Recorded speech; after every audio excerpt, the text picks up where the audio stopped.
우리가 역사 드라마를 볼 때에 여러분 임금이 나오고 신하들이 쫙 도열해 있습니다. 스포트라이트가 쫙 비춰집니다. 그리고 장면이 바뀝니다. 장면이 바뀌면서 어두운 뒷골목이 나옵니다. 알려지지 않았지만 비범한 인물에 초점을 맞추어서 등장을 시킵니다. 그때 우리는 금방 알아챕니다. 주인공이 저 사람이구나 알아차리게 되어 있습니다. 오늘 본문의 구성이 그렇습니다. 의사이면서 역사가였던 누가는 오늘 본문의 사건을 이렇게 역사적인 서술 방식을 통하여서 우리에게 가르쳐주고 있습니다.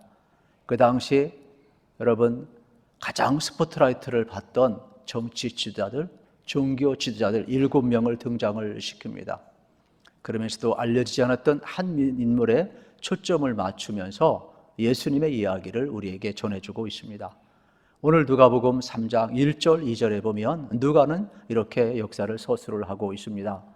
디베르 황제가 통치한 지 15해 곧 본디오 빌라도가 유대의 총독으로 헤롯이 갈릴리의 분봉왕으로 그 동생 빌립이 이두레와 드라고니 지방의 분봉왕으로 루사네아가 아빌레네의 분봉왕으로 안나스와 가야바가 대장으로 있을 때에 하나님의 말씀이 빈들에서 사가랴 아들 요한에게 임한지라 그랬습니다. 여러분 여기 7명의 사람이 등장을 합니다.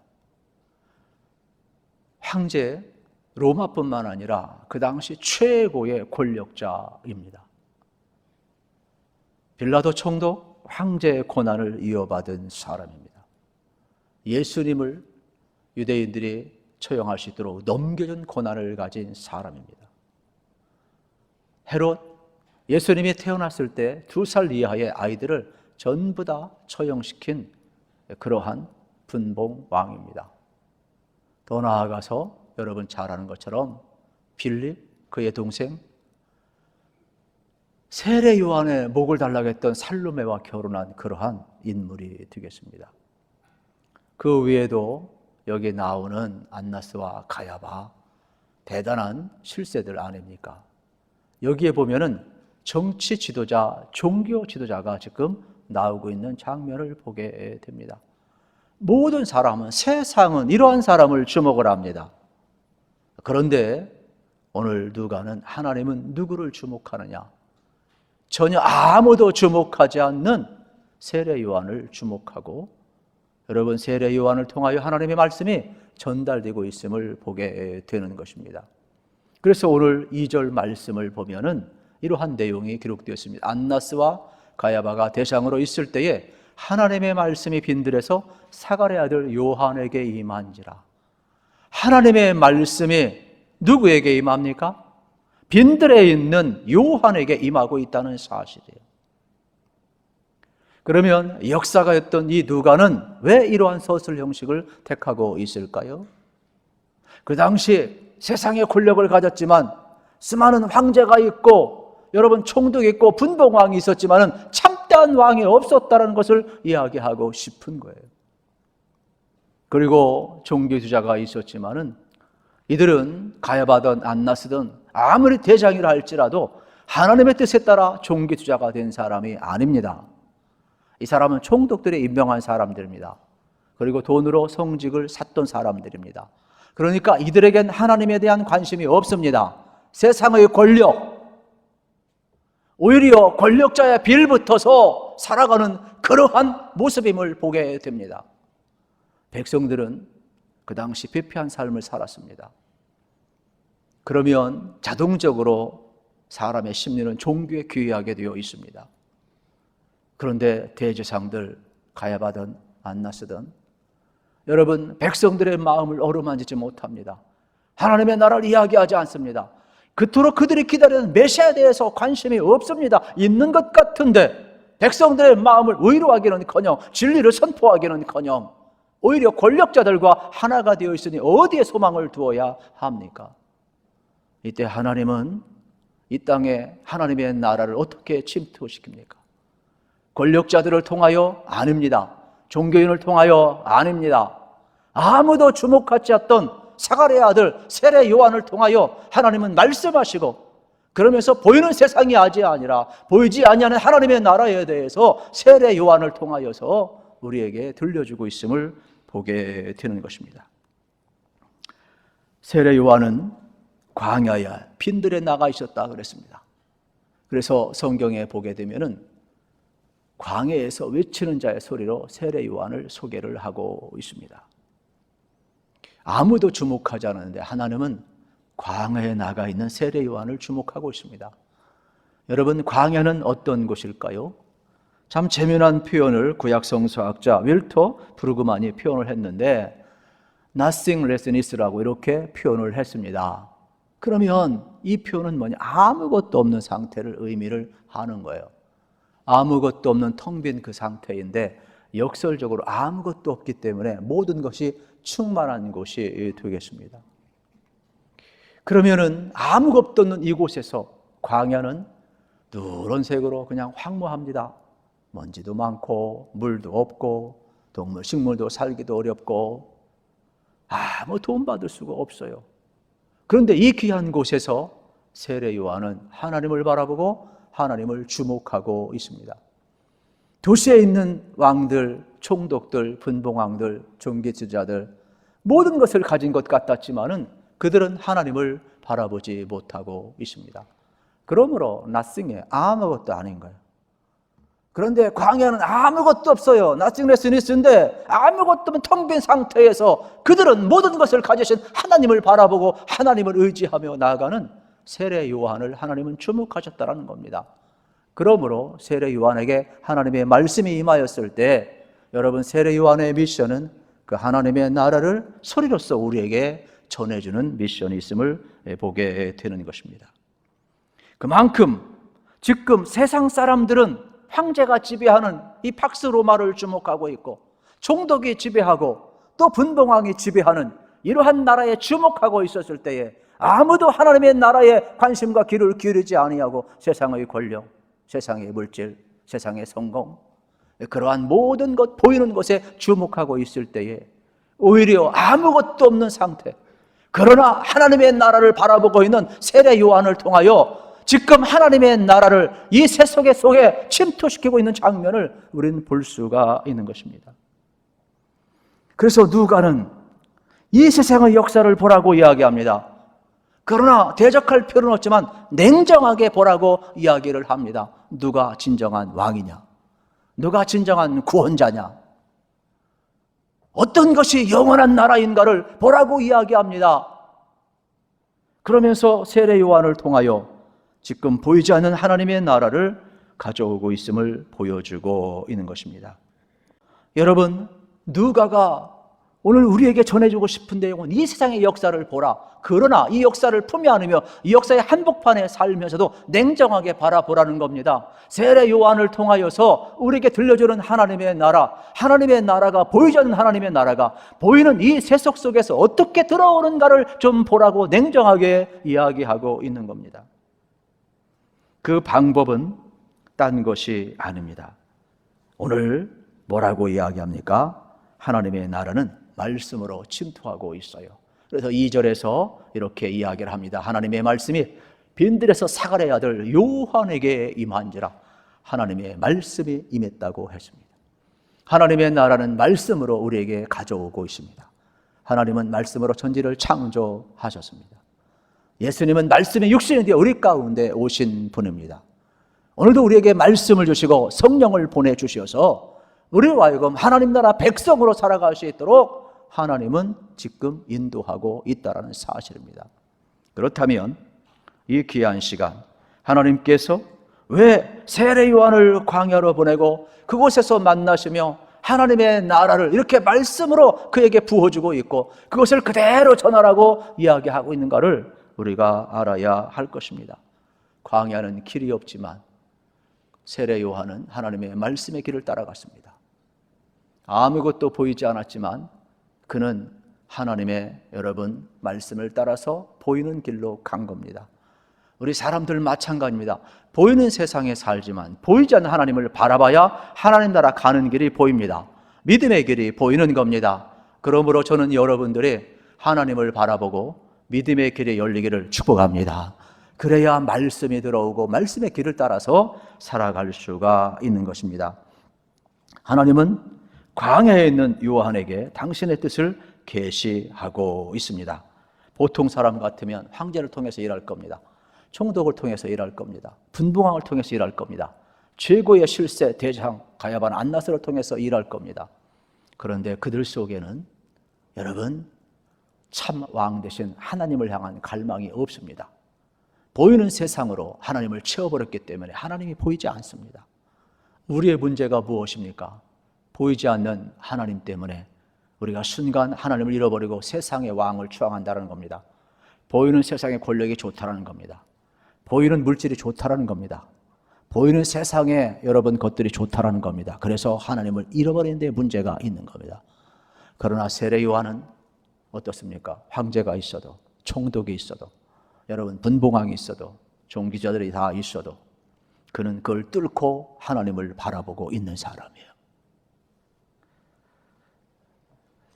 역설적으로 빈들에서 하나님만 바라보는 세례 요한에게 하나님의 말씀이 임하고 있다는 겁니다. 하나님의 말씀은 항상 하나님을 따르는 길을 내고 있음을 우리는 알아야 합니다. 오늘도 우리 마음에 길을 내야 합니다. 왜냐하면 우리 마음은 세속을 향할 수밖에 없습니다. 이게 본능입니다. 안정을 원합니다. 성공을 원합니다. 승리를 원합니다. 권력을 원합니다. 물질을 원합니다. 사람 앞에 인정받기 원합니다. 이건 인지상정인 겁니다. 그러나 오늘 본문을 통하여서 이야기를 합니다.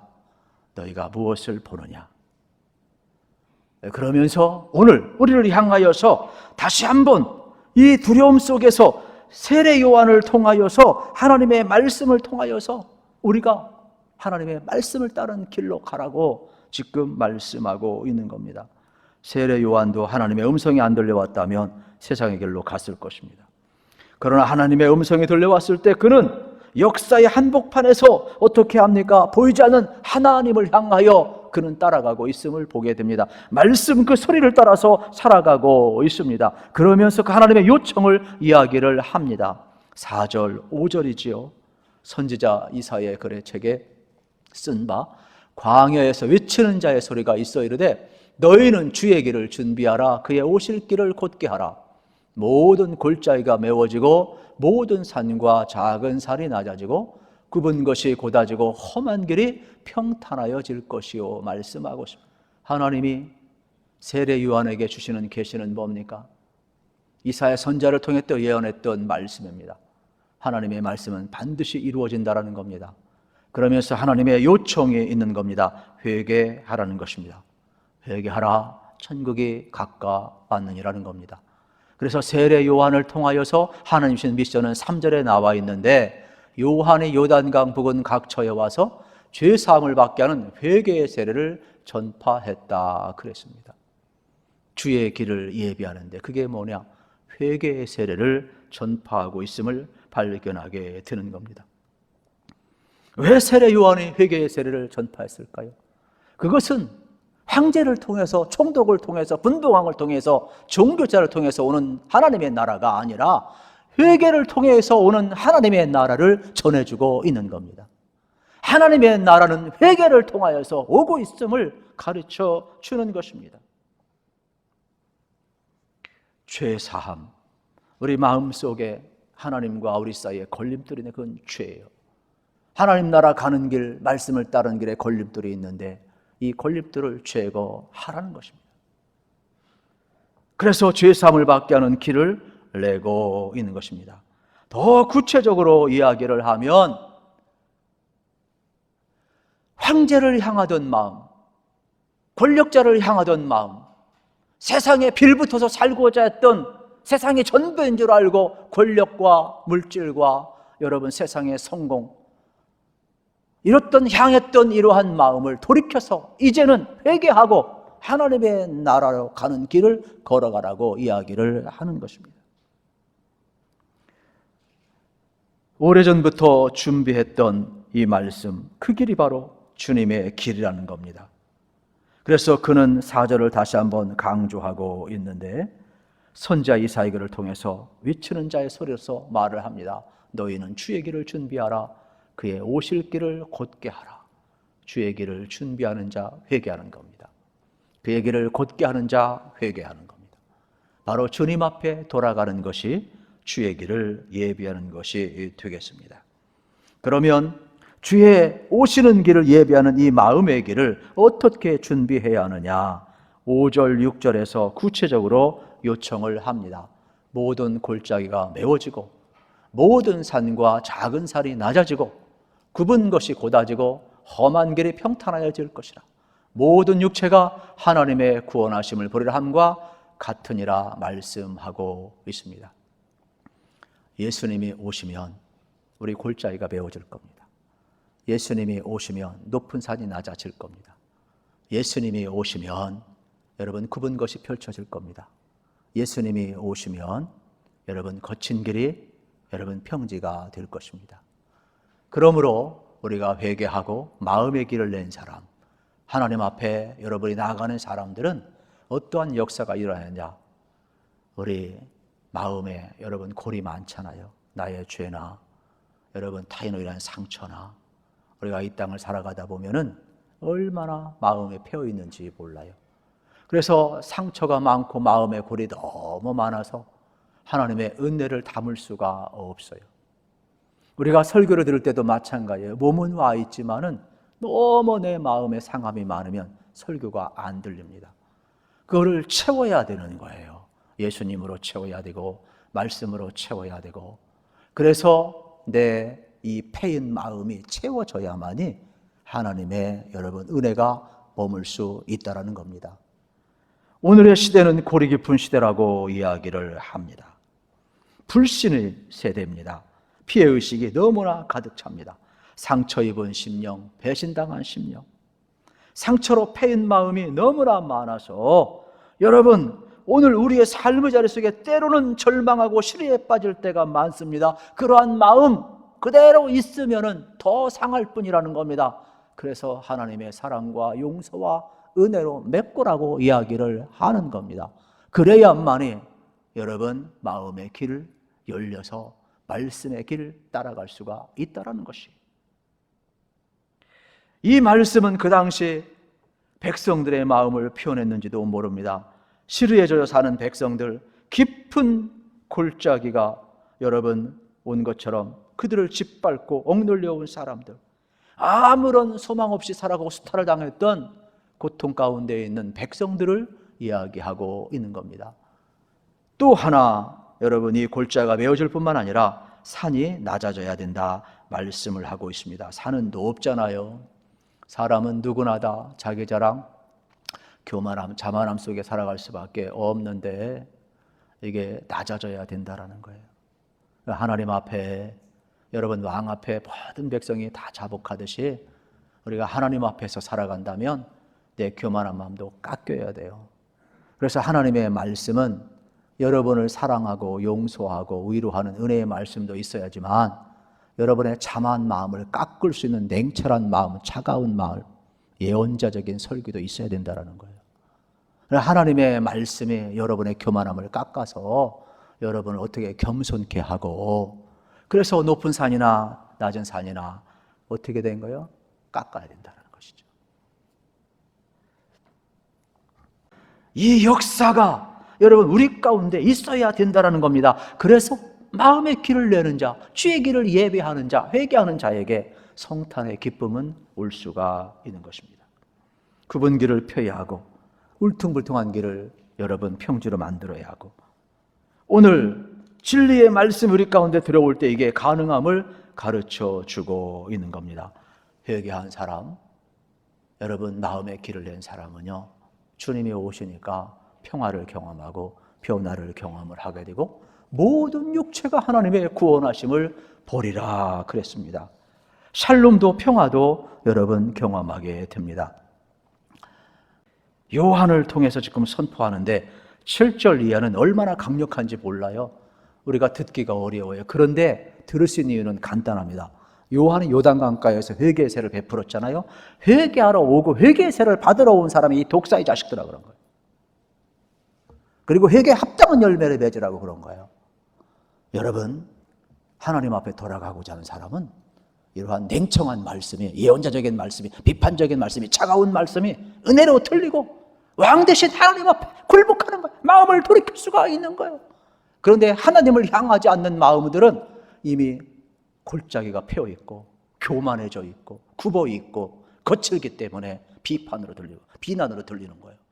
이거는 생명의 소리요, 나를 돌이키는 소리요, 세상을 향했던 우리의 마음을 하나님께로 향할 수 있는, 보이지 않는 하나님의 나라가 우리 가운데 오고 하나님의 통치 가운데 들어가는 천국 가는 그 길임을 이들은 알 수가 있는 거예요. 그래서 오늘 우리의 삶의 자리가 어떤 길로 가야 하는지 여러분 본문은 이야기를 합니다. 그래서 세례 요한은 회개를 명확하게 정의합니다. 마음의 돌이킴이라고. 현실 역사에 묶여있는 마음을 참 하나님의 역사의 길로 갈아타라고 이야기를 하는 겁니다. 갈아타면 합당한 열매를 맺게 되어 있습니다. 참 신기하죠. 우리가 마음을 돌이키고 예수님 영접하면 용서가 임해요. 평화가 임해요. 내가 상대방한테 미안하다 한마디 할 땐 자존심 상하지만 그러나 금방 길이 통해요. 평화가 와요. 예수님 모신 사람은요, 이상합니다. 어제하고 오늘이 다릅니다. 내일이 또 달라질 겁니다. 전혀 달라요. 아, 저런 거구나. 왜 그래요? 골짜기가 메워졌거든. 높은 산이 깎아졌거든. 굽은 것이 펴졌거든요. 그리고 거친 마음이 여러분 평지가 되었거든요. 그러니까 주님이 길을 내고 말씀을 따라 살아가고 우리의 삶이 자동적으로 이러한 변화의 열매를 경험하게 됨을 보게 되는 것입니다. 우리는 완벽해서 이 길 가는 거 아닙니다. 예수를 믿고 예수를 따르기 때문에 가는 겁니다. 그렇다면 오늘 이 시간 세례 요한은 광야로 나갔습니다. 우리가 나가야 될 광야는 어디입니까? 저는 그곳이 어디든지 간에 하나님만 바라보는 것이 광야라고 생각합니다. 하나님께 집중할 수 있는 곳이 광야라고 생각합니다. 하나님과 만날 수 있는 자리, 때론 여러분의 첫사랑의 자리도 될 수 있을 것입니다. 때론 여러분의 거친 삶의 자리도 될 것입니다. 때론 아무것도 없이 모든 것이 망가진 그러한 자리도 광야일 수 있을 것입니다. 그러나 그 자리에서 하나님을 바라볼 수 있다면, 하나님과 만날 수 있다면, 하나님의 음성이 들려올 수 있다면 그 자리는 하나님의 나라가 이루어진 자리요, 마음의 길을 내는 자리요, 아버지의 뜻이 여러분 나타나는 귀한 자리가 될 겁니다. 저는 여러분의 광야로 들어갈 수 있기를 간절히 축복합니다. 그래야만이 그곳에서 하나님의 음성을 들을 수가 있습니다.